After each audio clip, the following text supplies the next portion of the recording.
Swayam Prabha. Digital India. Educated India.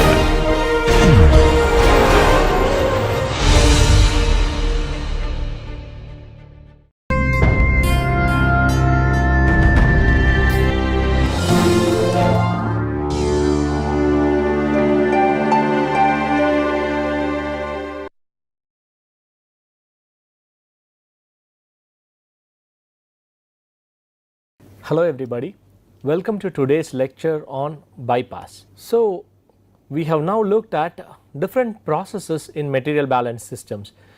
We looked at recycle, which is a critical aspect in any bioprocess or a chemical industry. Similar to that, there is another process called bypass. So the term is similar to what you would think of from a literary standpoint. Bypass is basically bypassing a process. So that is what it is. So bypass is when you have a stream which skips one or more stages in a process and goes directly to a process down the line.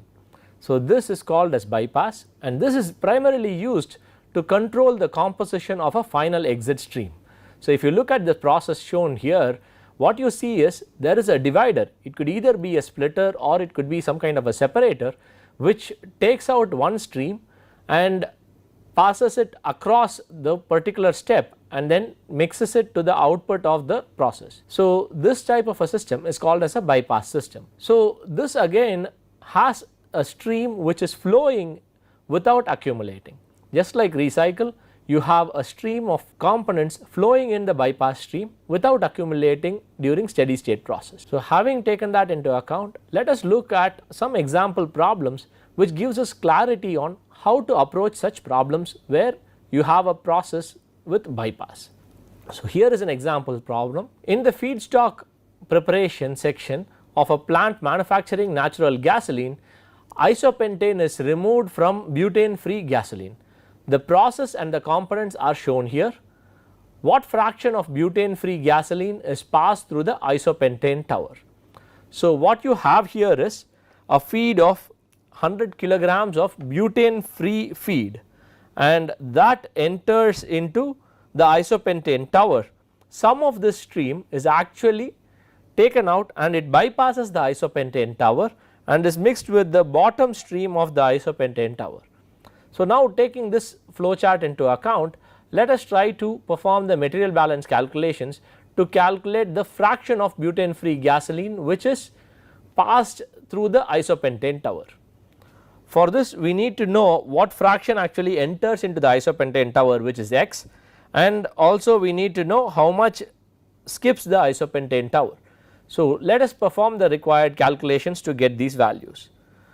Now what would be the system we would want to choose for performing these calculations? The first step for any material balance problem is to identify the basis. In this problem, 100 kilograms of butane free gasoline is being fed to the system, which means the basis would be 100 kilograms of butane free feed. So we will use the basis as 100 kilograms of F. So we can identify different systems for performing the material balance calculations. To identify how much of the isopentane side stream, which is S, and the natural gasoline which is being sent to the plant P are being produced, we will consider the overall system. For the overall system, we can write a total mass balance and the N-pentane or isopentane balances. Let us write the total mass balance for the overall system. So the overall system will encompass the splitter and the mixing point and the isopentane tower. So this would be the overall system that is being taken into account. So for this overall system, the total feed would be F and your outlets would be S and P. You do not have any generation or consumption because it is a non-reactive process which you are having here, and you also will not have accumulation at steady state. So this means the equation becomes S plus P equals 100 kilograms. We can also write an N-pentane balance. So the N-pentane balance would be 0.8 times 100 is the input, would be equal to 0.9 times P, which is the output. So from here we can calculate P as 88.89 kilograms and S would be calculated as 11.11 kilograms. Now we can choose a different system to calculate what fraction of this feed enters into the isopentane tower, which would be the mass of X from where we have to calculate this fraction. So for this you can use the isopentane tower as the system of interest. When we choose the isopentane tower, the total balance would become X equals S plus Y, where you have X entering. So this is the system we are considering. So we have X entering, S is the side stream which is leaving, and you also have Y, which is the N pentane which is leaving the tower. So this would be X equals S plus Y, and we already know S is 11.11. So this gives you X equals 11.11 plus Y. So you can also write an N pentane balance. The N pentane balance would be 0.8 times X would be equal to Y. So why did I choose 0.8 times X? What you have here is a splitter. This 0.1 is a splitter. So because you are splitting the stream which is coming in, you will get the same concentration of isopentane and N pentane in both the streams. So this means the concentration of N pentane in the butane free feed and the fraction entering the isopentane tower would be the same, thereby you have 0.8 as the fraction of N pentane present in this stream. So you have 0.8 X, which is the input, equal to the output which is Y. The output is 100% N pentane, giving you a mass a value of Y. So using these two equations we can solve for X and Y. So you get X equals 55.55 kilograms and Y would be equal to 44.45 kilograms. So now we need to calculate the fraction which is being passed through the tower. So the fraction would be X divided by F, which is 55.55 divided by 100, giving you a value of 0.5555. So the fraction which is being passed through the stream would be 0.5555. Okay, with that we have solved for the required parameters. Let us move on to the next problem. Here is the second example problem. Fresh orange juice contains 12% solids and the rest is water. Concentrated orange juice contains 42% solids. Initially a single evaporation process was used for concentration, but volatile constituents of the juice escaped with the water, leaving the concentrate with a flat taste. The current process overcomes this problem by bypassing the evaporator with a fraction of the fresh juice, and the juice that enters the evaporator is concentrated to 58% solids, and the evaporator product stream is mixed with the bypassed fresh juice to achieve the desired final concentration. You are asked to draw and label the flow chart for this process, neglecting the vaporization of everything in the juice except for water, and you are also asked to calculate the amount of product which is produced per kilogram of fresh juice which is fed to the process, and the fraction of the feed that has to be bypassed from the evaporator. So now the first step for solving this problem would be to draw the flow chart. As we had done earlier, understanding all the processes which have been given and drawing the right flow chart with the proper labeling will make our calculations reasonably simple. Let us start with drawing the flow sheet for this problem. The problem statement gives us that fresh juice containing 12% solids and the rest as water is entering into the system. So let us start with that. So the first flow would be your fresh juice. So this fresh juice contains 12% solids and the rest 88% would be water.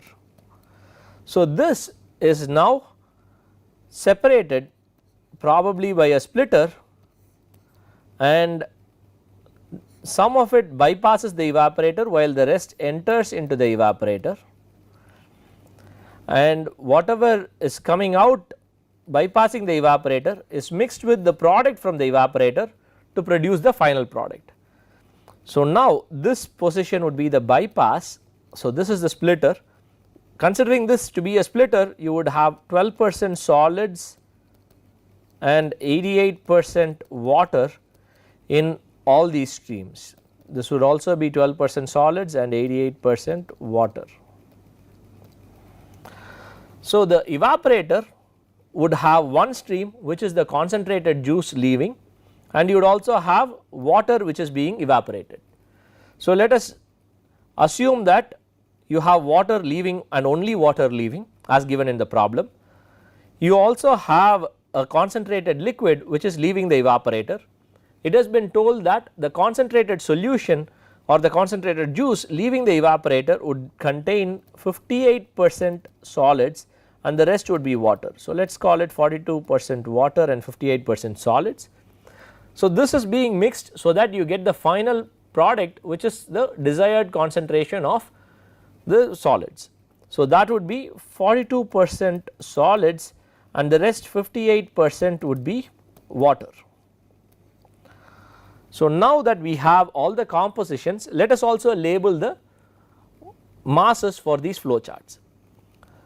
So, the problem states that we have to calculate the amount of product which is produced for 100 kilograms of fresh juice which is being fed. Hence, we will be using the basis as 100 kilograms and we will use this stream entering as also 100 kilograms. So, the basis used for this problem would be 100 kilograms. Now that we have 100 kilograms entering, some of it is bypassed and the rest goes into the evaporator. Let us call M1 kilograms as the mass which is entering the evaporator and M2 kilograms as the mass which is being bypassed from the evaporator. So, you have M3 kilograms of water which is leaving the system as the evaporated water vapor, and you have M4 kilograms of concentrated juice which is leaving the evaporator. So, this concentrated juice M4 is mixed with M2 to produce M5 kilograms of your final product which is the 42% solids containing juice. Now, this gives us the flow chart describing the entire process that has been given to us in the problem. With this flow chart, let us try to solve for the parameters that have been asked for.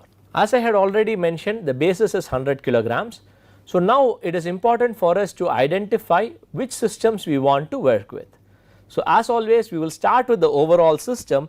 So, the overall system would encompass the bypass stream. So, the overall system would have total balances which can be written as 100 kilograms entering through the fresh juice would be equal to M3 plus M5, where M3 is the water vapor that is being evaporated and M5 is the final product that is being produced. We can also write the solids balance. The solids balance would be 0.12 times 100 kilograms, which is the mass of solids entering through the fresh juice, and you have solids leaving through the final product which would be 0.42 times M5. So, this gives you a value of M5 which is the final product as 28.57 kilograms. So, for every 100 kilograms of fresh juice which is being fed, we can produce 28.57 kilograms of concentrated juice containing 42% solids. Now that we have this, we can also calculate the mass of water which is being evaporated. So, the water vapor evaporated would be 100 minus 28.57 giving you 71.43 kilograms. 71.43 kilograms of water is being evaporated from the system. So, the next step is to calculate what fraction is being bypassed. So, we have two systems where the bypass stream will cross the system boundary. One would be the splitter which is the bypass stream and other would be the mixing point. Amongst these two, I have chosen to use the mixing point because that would give me more independent equations. A splitter gives me only one independent equation. So, to avoid any chance of higher degrees of freedom, I will use mixing point as the system of study. So, for the mixing point, let us try to write a balance equation for this mixing point. So, the total mass balance for the mixing point would be M4, which is the mass entering through the concentrated juice, plus M2, which is the bypass stream which is also entering the mixing point, giving you a value of M5, which is the final product. We can also write a solids balance. The solids balance would be 0.58, which is the mass fraction of solids in M4 times M4, plus 0.12 times M2 would be equal to 0.42 times M5. We already know that M5 is 28.57 kilograms. So, substituting the value for M5, we have two equations and two unknowns. We can solve for M4 and M2, and we would get M2 as 9.94 kilograms. So, this is the mass of the bypass stream. This implies the fraction which is bypassed would be 9.94 divided by 100, which is 0.0994. So, the fraction of the stream which would be bypassed would be 0.0994 kilograms per kilogram. Here is the third example problem. A stream containing 5.15% chromium is contained in the wastewater from a metal finishing plant. The wastewater stream is fed to a treatment unit that removes 95% of the chromium in the feed and recycles it to the plant. The residual liquid stream leaving the treatment unit is sent to a waste lagoon. The treatment unit has a maximum capacity of 4,500 kilograms of wastewater per hour. If wastewater leaves the finishing plant at a rate higher than the capacity of the treatment unit, the excess bypasses the unit and combines with the residual liquid leaving the unit, and the combined stream goes to the waste lagoon. Draw and label the flow chart for the given system. If 6,000 kilograms per hour of wastewater leaves the plant, calculate the flow rate of liquid to the waste lagoon and the mass fraction of chromium in this liquid. So, what we have is a stream which contains 5.15% chromium is actually being sent to a treatment unit. So, let us call this the treatment unit. So, from the treatment unit 95% of the chromium is recovered and recycled back into the plant. The rest of the fluid is then sent to the waste lagoon as waste treatment as waste which is being discarded. So, this treatment unit has been designed to handle only 4,500 kilograms per hour of the liquid. In case the flow rate of the liquid is greater than 4,500, some of it is removed, anything excess of 4,500 is removed and it bypasses the treatment unit and it is mixed with the effluent which is sent to the waste lagoon, and the combined fluid is sent to the waste lagoon. So, this is the flow chart describing the process. So, we have 5.15% chromium and the rest would have to be water. So, which would be 0.9485 kilograms of water per kilogram. So, we will also write this in mass fraction. So, chromium would be 0.0515 kilograms per kilogram of chromium. So, because this is a splitter which is being used to bypass to create the bypass stream, the composition of the streams in which is entering the treatment unit and the bypass stream would be the same. So, this would also contain 0.0515 kilograms per kilogram of chromium and 0.9485 kilograms per kilogram of water. So, this stream would also have the same composition. So, let the flow rates be labeled as M1 dot, M2 dot, M3 dot, which is the bypass stream, M4 dot, which is the stream which is being sent back to the plant. You have M5 dot, which is the stream leaving the treatment unit, and the combined unit which is leaving would be the M6 dot. So, we do not know the mass fractions of chromium and water in these streams. So, we will call that as X5 chromium and 1 minus X5 water, X6 chromium and 1 minus X6 water. So, the stream which is leaving, that is being recycled back, contains only chromium, and we know that it is 95% of the chromium which is entering the treatment unit that is being recycled. So, here we have the flow chart, and now let us try to solve the material balances so that we can calculate the mass flow rates. So, we have been told that the basis to be used for our calculations is 6000 kilograms per hour which is being fed. So, this M1 dot would be 6000 kilograms per hour. So, this means only 4500 can actually enter into the treatment unit. So, M2 has to be only 4500. So, we know that M2 dot is equal to 4500 kilograms per hour only, because that is what the treatment plant can handle.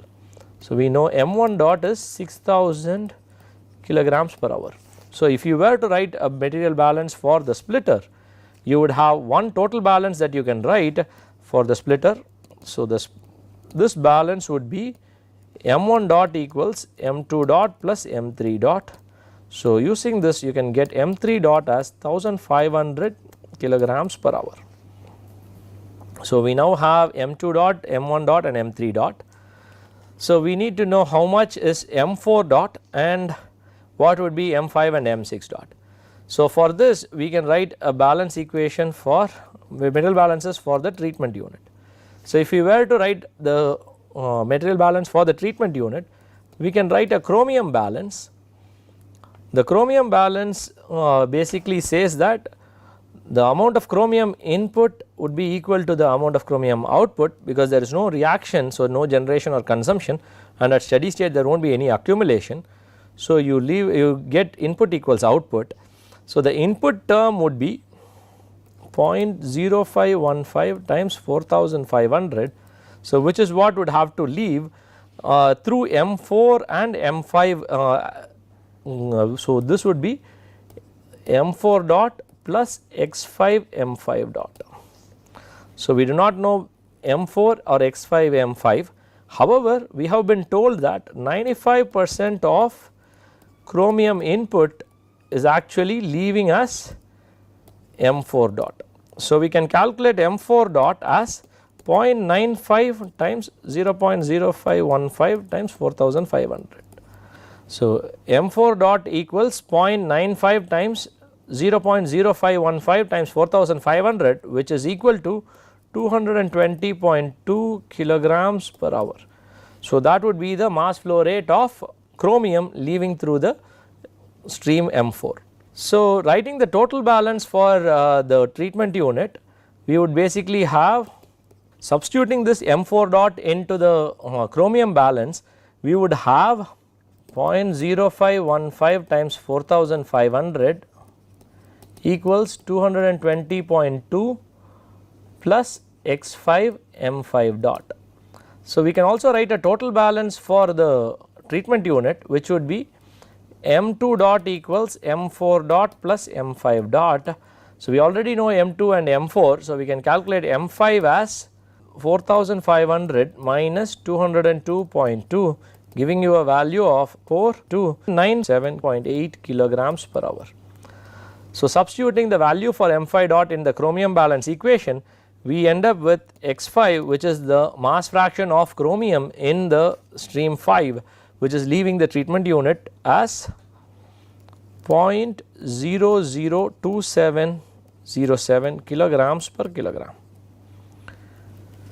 So, now we have the information about M5 dot, and we also have the composition of the stream, which is the mass fraction of chromium. So, we can also calculate the mass fraction of water, which would just be 1 minus mass fraction of chromium. Now, we need to identify the mass fraction of the chromium and the flow rate of the components in the stream 6. For this, we can choose the mixing point as the system, and we can write the mixing point balances. The total balance for the mixing point would be M6 dot equals M5 dot plus M3 dot. We already know that M5 dot is 4279.8 and M3 dot is 1500 kilograms per hour. So, using this we can calculate M6 dot as 5779.8 kilograms per hour. For the mixing point, we can also write a chromium balance. The chromium balance for the mixing point would be 0515 times M3 dot plus X5 times M5 dot equals X6 times M6 dot. We already know M3 dot, M5 dot, M6 dot and also X5. So, substituting the values we would be able to get X6 which would be 0.0154 kilograms of chromium per kilogram. So, with that we have come to the conclusion of example problems related to systems with bypass. In the next lecture we will look at performing calculations for a similar system which is called as a purge system. Thank you and goodbye.